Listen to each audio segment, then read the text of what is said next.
Sobat Genre, welcome back to Puca Bara Podcast bareng remaja. Oke guys, kali ini kita kedatangan tamu yang sangat spesial nih. Bener gak Kak Rofi? Bener banget dong. Spesial itu ya. Oke, halo semuanya. Kenalin, aku Floren. Nama lengkap aku Floren Citra Valencia. Kalau untuk pendidikan sekarang aku baru lulus dari SMA Negeri 1 Tanjung Pandan dan merupakan camaba ya, calon mahasiswa baru di Serpong nanti di Universitas Multimedia Nusantara. Halo, salam kenal semuanya.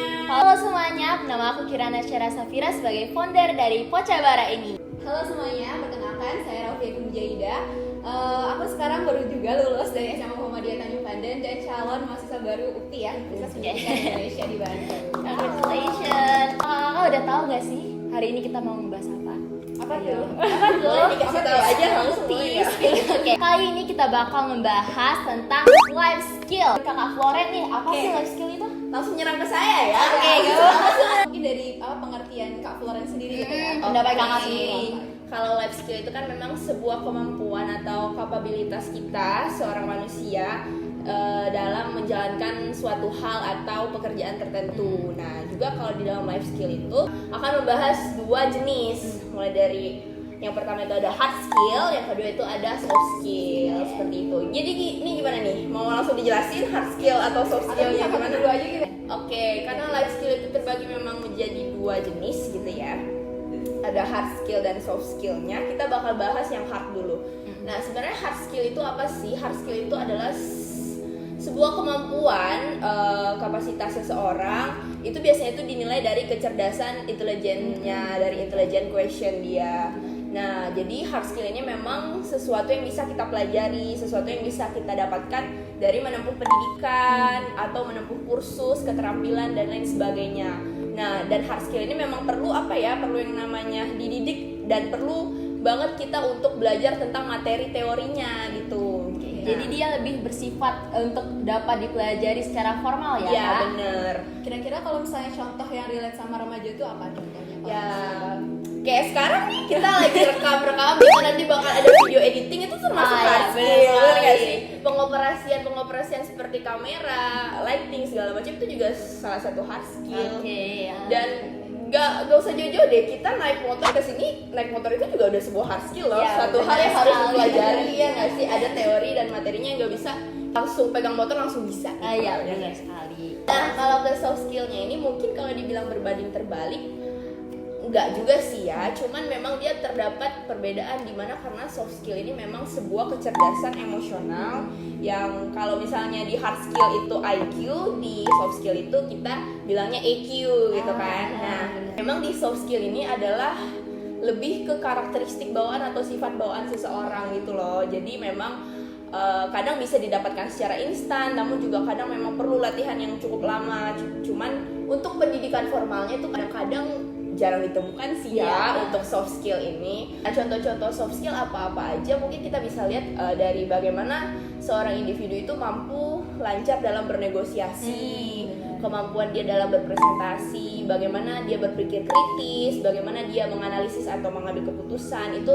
termasuk dari jenis-jenis soft skill. Keren banget ya kayak pembahasan dari Kak Floren.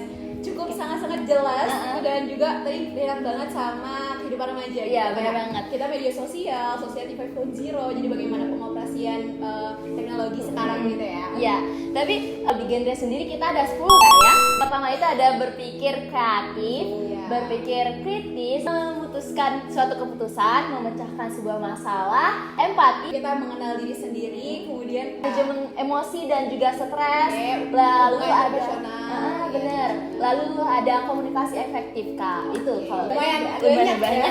Kalau dihafal itu agak susah-susah gitu ya. Oke, kayak bisa kita mulai dari mengenal diri sendiri sih yang pertama tuh. Jadi gimana remaja itu kenal diri sendiri supaya dia tahu gitu apa yang dia bisa, apa yang dia belum bisa. Mungkin tadi kan kayak hard skill dan soft skillnya untuk dilatih lagi kayaknya. Apa sih pentingnya life skill itu buat para remaja tentunya?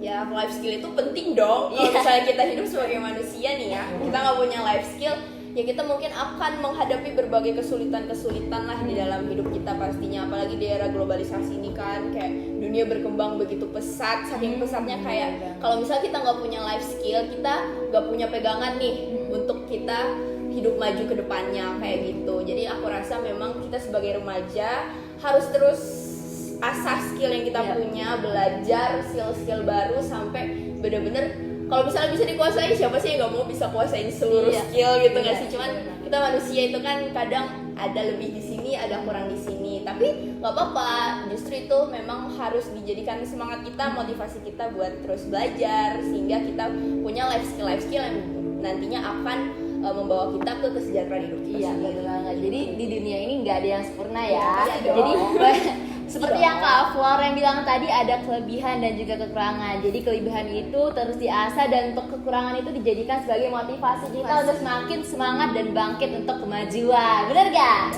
Oke. Mau tanya-tanya juga terkait dengan Kak Floren ini kan pernah sebagai wakil ya, wakil masih ada sampai sekarang ya? Masih belum lengser ya.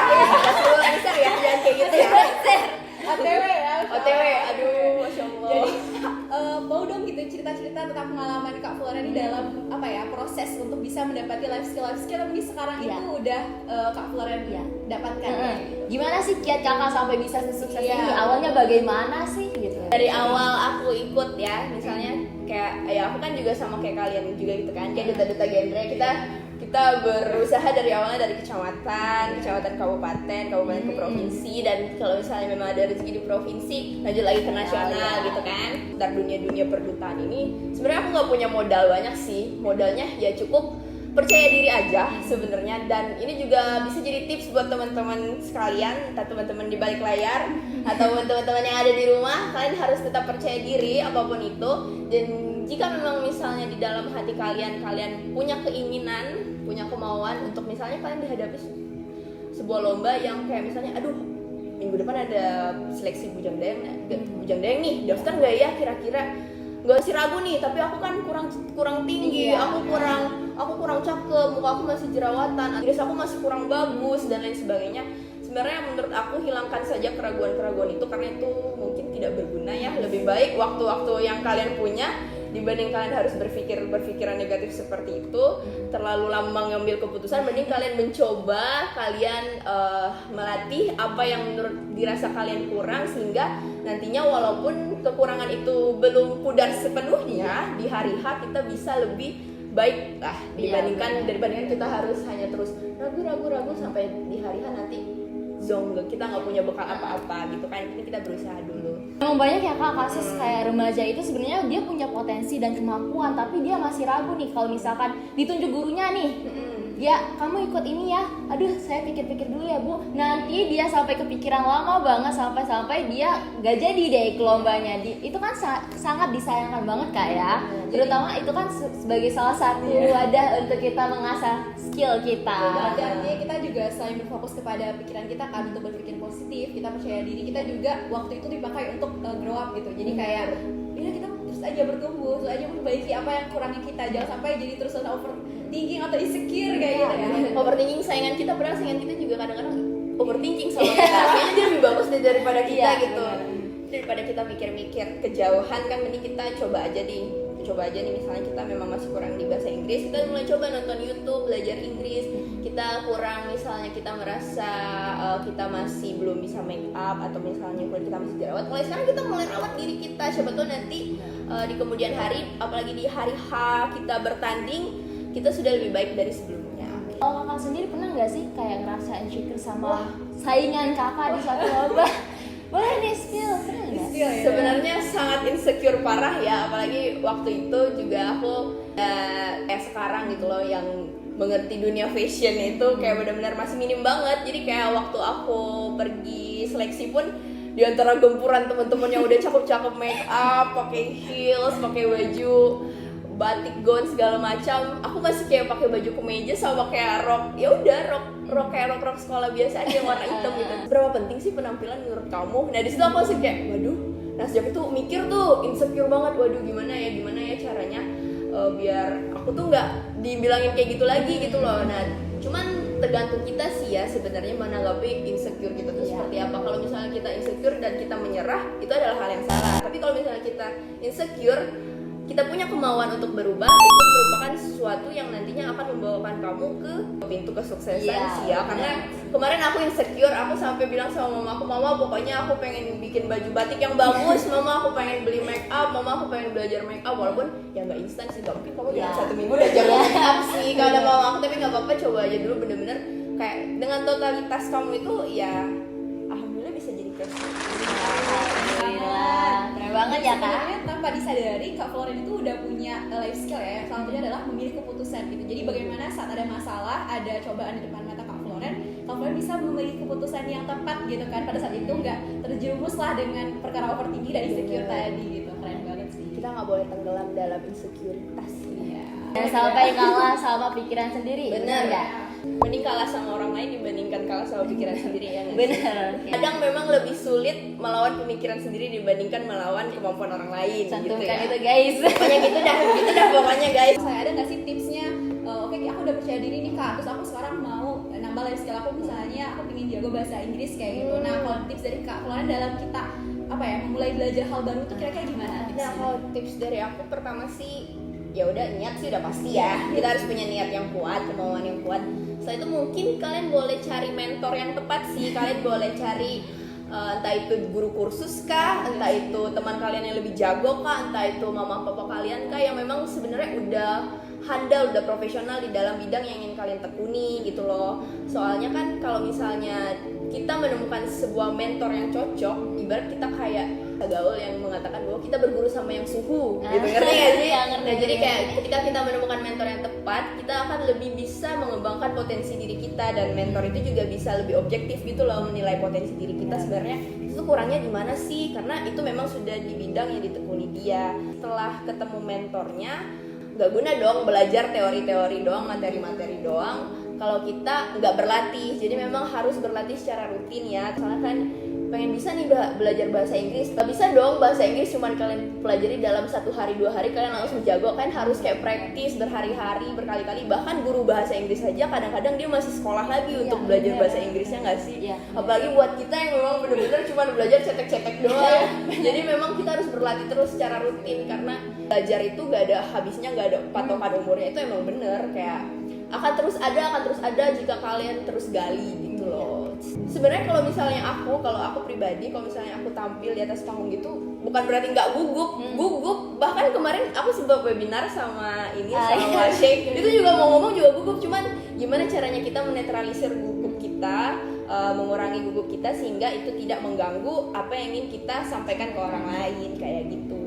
Ngomong-ngomong tentang public speaking ya, kalau misalkan kita ingin melatih public speaking, poin utamanya adalah senyum ketika face to face sama orang. Bener nggak? Bener. Kayak tatap matanya gitu. Iya.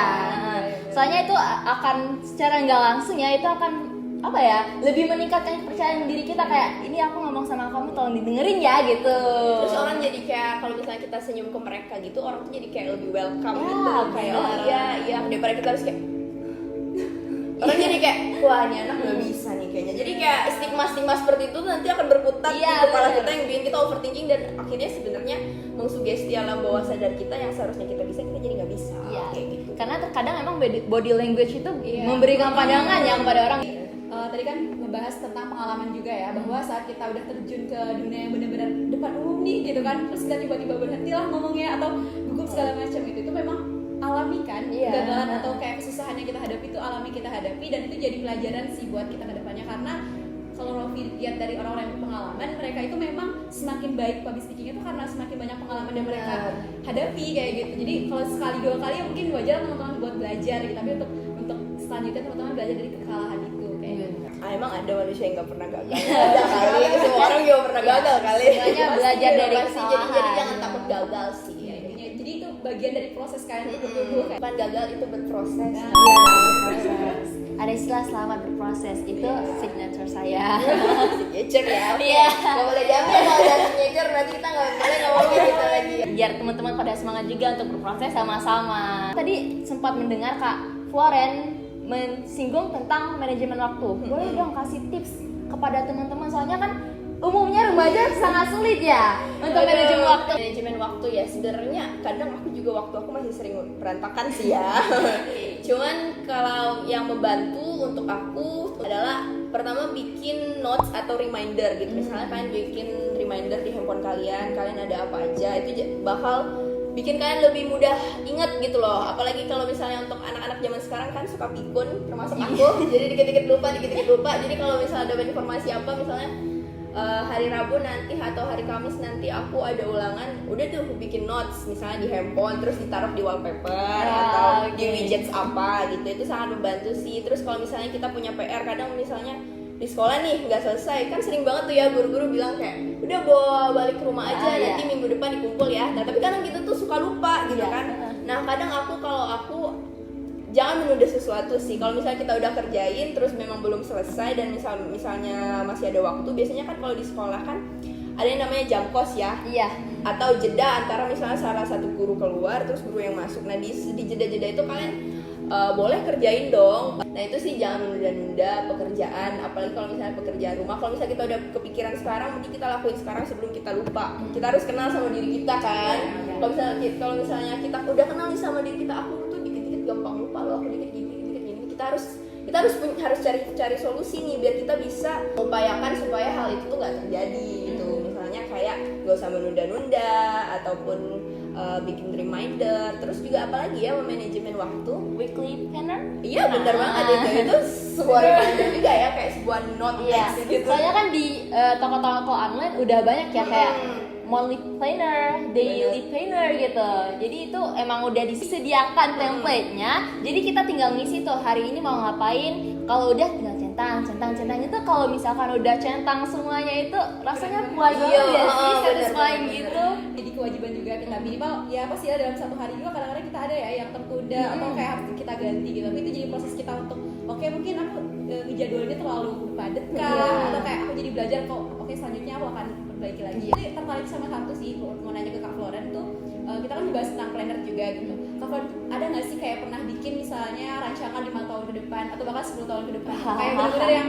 masa depan yang jauh gitu, pernah nggak? Pertamanya nggak sih, Raufi pasti udah mikir, aduh gue harus ngapain nih, kayaknya kuliah daripada kok. Kak Floren misalnya mau jadi ahli hukum gitu, hanya ketemu orang baru gitu kayak capek nggak sih jadi lo, capek nggak sih jadi kamu. Semangat proses Itu proses ya udah kita nggak boleh pakai udah.